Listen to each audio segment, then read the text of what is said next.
அதை தாண்டி யாரும் வரக்கூடாது. அதை தாண்டி யாரும் வரக்கூடாது ப்ளீஸ்.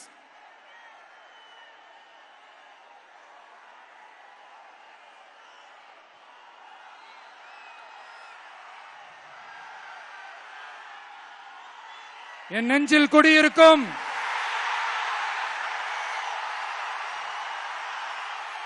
கொங்கு மண்டல தங்கங்களே,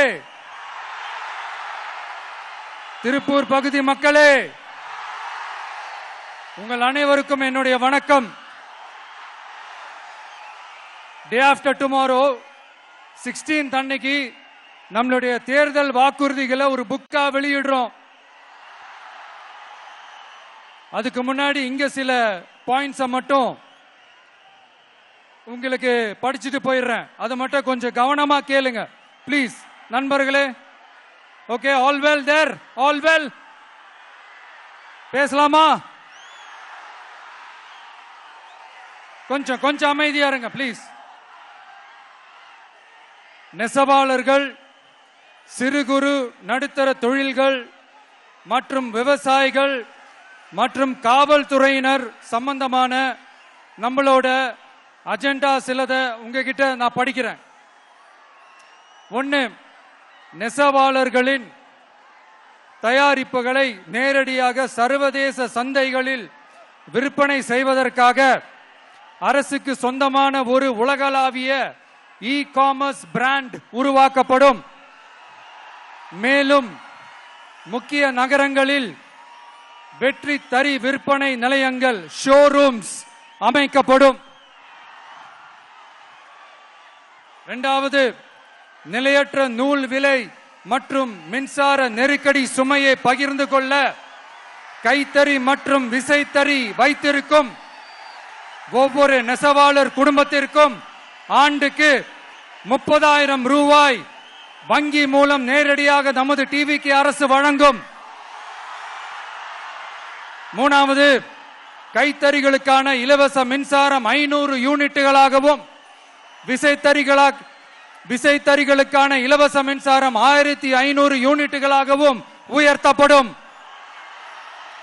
அடுத்தது, நெசவாளர்களின் உற்பத்தி செலவுகளை குறைப்பதற்காக அவர்கள் வழங்கும் நூல், சாயங்கள் மற்றும் ரசாயனங்களுக்கு நமது டிவிக்கு அரசால் 50% மானியம் வழங்கப்படும்.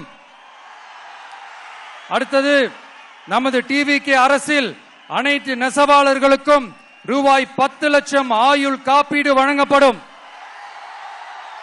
மேலும் நெசவாளர்களின் முதியோர் ஓய்வூதியம் மாதம் 3000 ரூபாயாக உயர்த்தப்படும்.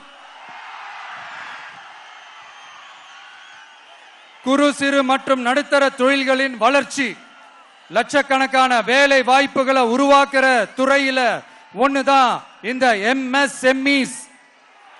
இந்தியாவிலேயே அதிகமான MSMEs இருக்கிற மாநிலங்கள்ல நம்ம தமிழ்நாடும் ஒண்ணு. ஆனா இப்படிப்பட்ட இந்த பெருமைக்கு இன்னும் மிக பெருமை சேர்த்தது யார் தெரியுமா?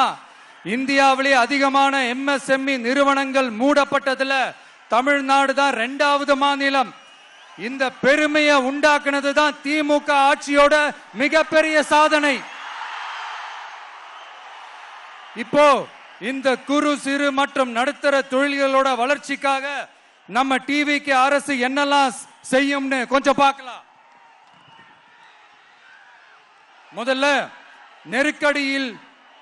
நெருக்கடியில் உள்ள குறு சிறு மற்றும் நடுத்தர நிறுவனங்களுக்கு உதவுவதற்காக ரூபாய் 15,000 கோடி ஸ்டேட் கிரெடிட் கேரண்டி ஃபண்ட் உருவாக்கப்படும். இரண்டாவது, குறு சிறு மற்றும் நடுத்தர நிறுவனங்கள் மூடப்படுவதற்கான மிகப்பெரிய காரணங்களில் ஒன்று 400% மேல உயர்ந்துள்ள பீக் ஹவர்ஸ் மின் கட்டணம். இது குறிப்பாக ஜவுளி துறையில் உள்ள குறு சிறு மற்றும் நடுத்தர நிறுவனங்களை பாதித்துள்ளது. டிவிக்கு குறு சிறு மற்றும் நடுத்தர நிறுவனங்களுக்கான MSMEs இந்த பீக் ஹவர்ஸ் மின் கட்டணத்தை நமது டிவிக்கு அரசு நிறுத்தி வைக்கும். அடுத்தது, விரிவான ஆய்வுக்கு பிறகே மின் கட்டணத்தை முறைப்படுத்தும். மேலும் குறு சிறு மற்றும் நடுத்தர நிறுவனங்கள் அடுத்து வரும் 5 ஆண்டுகளுக்கு 100% மின்சார வரி விலக்கை பெறும். அடுத்தது, குறு சிறு மற்றும் நடுத்தர நிறுவனங்கள் உலக அளவில் போட்டி போடுவதை உறுதி செய்வதற்காக அவற்றை நவீனமயமாக்க ஒரு யூனிட்டுக்கு ரூபாய் 50 லட்சம் வரை என்ற அளவில் 35% நேரடி மூலதன மானியத்தை நமது டிவிகே அரசு வழங்கும்.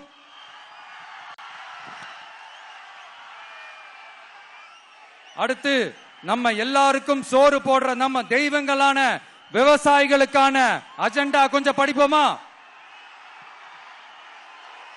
5 ஏக்கருக்கு குறைவான நிலமுள்ள விவசாயிகளுக்கு வேளாண் கூட்டுறவு சங்கங்களில் வாங்கிய பயிர்க்கடன் முழுமையாக தள்ளுபடி செய்யப்படும். 5 ஏக்கருக்கு மேல் உள்ள விவசாயிகளுக்கு 50% தள்ளுபடி செய்யப்படும். அடுத்தது, குறைந்தபட்ச ஆதரவு விலைக்கு எம்எஸ்பி சட்டப்பூர்வ உத்தரவாதம் வழங்கப்படும்.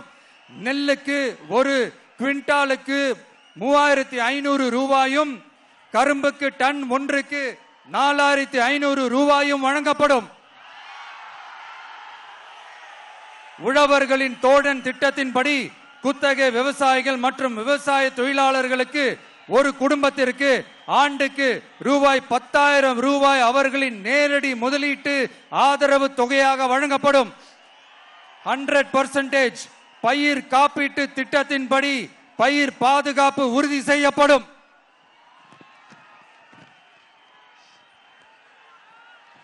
கடைசியாக, நமது அரசு ஊழியர்கள் நலன். அரசு ஊழியர்களின் நலனுக்காக பழைய ஓய்வூதிய திட்டம் மீண்டும் வழங்குவது குறித்து நமது டிவிகே அரசு கனிவுடன் பரிசீலித்து மதிப்பீடு செய்யும். அடுத்தது, 5 அல்லது அதற்கு மேற்பட்ட ஆண்டுகள் தொடர்ச்சியாக அரசு பணியை நிறைவு செய்துள்ள அனைத்து தற்காலிக ஆசிரியர்கள், செவிலியர்கள் மற்றும் எழுத்தர் பணியாளர்களை நமது டிவிகே அரசு பணி நிரந்தரம் செய்யும். 3வது, பதவி உயர்வுக்கு பணம் பெறும் கலாச்சாரத்தை நமது டிவிகே அரசு முடிவுக்கு கொண்டு வரும். அனைத்து அரசு ஊழியர்களின் இடமாற்றங்களும் வெளிப்படையான மற்றும் கால வரையறைக்கு உட்பட்ட முறையில் நடைமுறைப்படுத்தப்படும். 4வது, காவலர்களின் அடிப்படை மாத ஊதியத்தை 18,200 ரூபாயிலிருந்து 25,000 ரூபாயாக நமது டிவிகே அரசு உயர்த்தும். அதிக மன அழுத்தம் உள்ள பணிகளில் ஈடுபடும் காவலர்களுக்கு பணிப்படியாக மாதம் 1000 ரூபாய் கூடுதலாக வழங்கப்படும். காவலர் நலன் மற்றும் பணி நிபந்தனைகள் சட்டத்தை, அதாவது police welfare and working conditions act, நமது டிவிகே அரசு இயற்றும். அச்சட்டத்தின்படி காவலர்களின் பணி நேரங்கள் முறைப்படுத்தப்படும். அதிக பணி சுமை கொண்ட காவலர்களுக்கு வாரத்திற்கு ஒரு சுழற்சி முறை விடுமுறையை உறுதி செய்யப்படும். சலவைப்படியை, அதாவது வாஷிங் அலவன்ஸ் 500 ரூபாயிலிருந்து 1000 ரூபாயாக உயர்த்தப்படும். மேலும் மதுரை, கோயம்புத்தூர், திருச்சி, திருநெல்வேலி, சேலம் மற்றும் வேலூர் ஆகிய இடங்களில் காவலர் நல மருத்துவமனைகள் நமது டிவிகே அரசு நிறுவும். கடைசியாக, பெண் காவல்துறை அதிகாரிகள் பாதுகாப்பு நெறிமுறை அல்லது பாதுகாப்பு பணிகளுக்கு பணியமர்த்தப்பட மாட்டார்கள். பெண் காவல்துறை பணியாளர்களுக்கென தனி ஓய்வறைகளும் நடமாடும் டாய்லெட் யூனிட்டுகளும் அமைக்கப்படும்.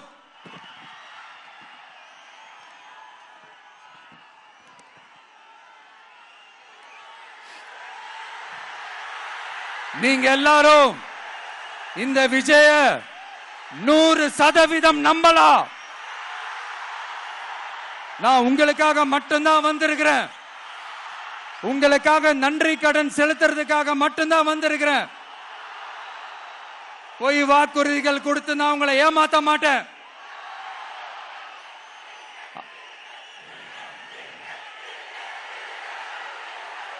அதனால உங்க அண்ணனுக்கு, உங்க தம்பிக்கு, உங்க மகனுக்கு, உங்க பிள்ளைக்கு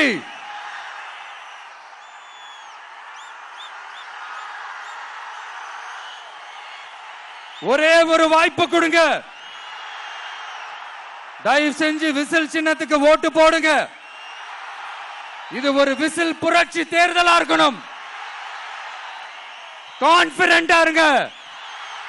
நல்லதே நடக்கும். வெற்றி நிச்சயம், வெற்றி நிச்சயம், வெற்றி நிச்சயம்.